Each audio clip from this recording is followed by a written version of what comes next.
Hello everyone, welcome back to the channel. In this simple video, I'm gonna show you how to split the screen in the CapCut PCMs.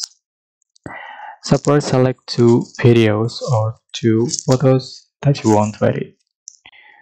Select one of the video and make it as an overlay. Move up like this and make the duration some line.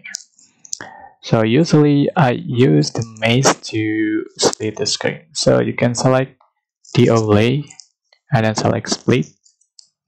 As you can see, you can add better like this, and you can rotate. You can rotate like this. Yes, so simple.